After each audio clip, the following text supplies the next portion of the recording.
જામનગરમાં પેટ્રોલ ડીઝલની સ્થિતિનું reality check કરવામાં આવ્યું। ઇઝરાયલ અને ઈરાન યુદ્ધની પેટ્રોલિયમ પર અસર થઈ રહી છે, ત્યારે જામનગરમાં મોટાભાગના પંપ પર પૂરતો જથ્થો ઉપલબ્ધ છે। હાલમાં શહેરમાં ઈંધણની કોઈ અછત જોવા નથી મળી। રિયાલિટી ચેકમાં ઈંધણનો પુરવઠો પર્યાપ્ત હોવાનું સામે આવ્યું। યુદ્ધ લાંબુ ચાલશે તો અછત સર્જાવાની પૂરેપૂરી શક્યતા। ગ્રાહકોએ ઈંધણના પુરવઠા બાબતે સંતોષ વ્યક્ત કર્યો।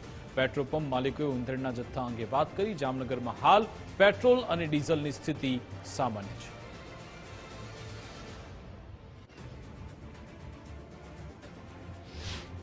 તમામ પ્રોડક્ટો ઉપર ભારે અસર થવા પામેલ છે અને તેની અસરો હવે જામનગર સહિત સમગ્ર દેશમાં વર્તાવા માંડેલ છે। ત્યારે જામનગરની વાત કરીએ આપણે તો જામનગરના શહેરના પેટ્રોલ પંપો ઉપર હાલમાં પેટ્રોલ અને ડીઝલનો સપ્લાય છે એ કંપનીએ થોડો મર્યાદિત કરેલો છે। મર્યાદિત એટલે એ પ્રમાણે કે જે ગત વર્ષે માર્ચ મહિનામાં જેટલું પ્રોડક્શન વેચેલું હોય તેના અનુસંધાનમાં જ હાલમાં માલ આપવામાં આવી રહ્યો છે। તેમજ જામનગર ગુજરાત સહિત સમગ્ર દેશમાં જે 5 દિવસની ક્રેડિટ આપવામાં આવતી હતી તે સદંતર ક્રેડિટ રદ કરી દેવામાં આવી છે।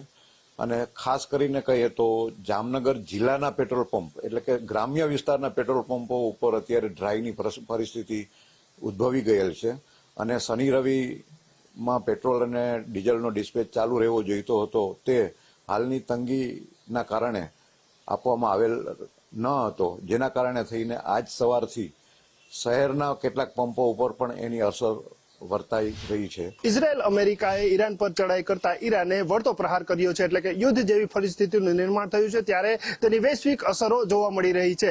ખાસ કરીને પેટ્રોલિયમ પેદાશ પર વિશેષ અસર જોવા મળી રહી છે। વાત જામનગરની કરવામાં આવે તો જામનગરમાં હાલ જે છે તે પુરવઠો કેવો છે, શું એની હાલત છે, એ માટે રિયાલિટી ચેક કરવા ગુજરાત ફર્સ્ટની ટીમ નીકળી છે। આપણે છીએ જામનગરના દિગ્જાન સર્કલ પર કે જ્યાં હાલ જે છે તે પેટ્રોલ ડીઝલનું વિતરણ થઈ રહ્યું છે। કેવું વિતરણ થઈ રહ્યું છે, અછત છે કે કેમ, આપણે જે છે તે અહીંના જે પેટ્રોલ ભરાવવા આવેલા નાગરિકો પાસેથી જાણવાનો પ્રયાસ કરશું। હાલની પરિસ્થિતિને લઈને ક્યાંક ને ક્યાંક અછતનું વાતાવરણ જોવા મળે છે। શું આપને લાગે છે, આપણે અત્યારે પેટ્રોલ ભરાવ્યું છે, શું કહેશો? અત્યારે તો એવું લાગતું નથી, અત્યારે તો મળી રહે છે પેટ્રોલ। અચ્છા, એટલે પેટ્રોલ ડીઝલ બંને મળી રહે છે, આરામથી મળી જાય। અચ્છા, વાત કરવામાં આવે તો પેટ્રોલ ડીઝલની જે અછતની વાત આવે છે, પરંતુ જામનગરમાં હાલ અછત નથી। જે છે તે જે સ્થિતિ છે, કારણ કે અઠવાડિયા પહેલા જે 15 દિવસ પહેલા જે ભાવ હતા તે જ ભાવ હાલ જે ચાલી રહ્યા છે જોઈ શકાય છે। ઇલેક્ટ્રોનિક જે મીટર બતાવી રહ્યું છે તેના મુજબ બીજા ગ્રાહકોને આપણે પૂછવાનો પ્રયાસ કરશું। શું કહેશો, જે અસર દેખાણી છે, કોઈ અસર ખરી પેટ્રોલ ડીઝલના ભાવ ઉપર? ના ના। અચ્છા, મળી રહ્યો છે પૂરતો જથ્થો? હા હા।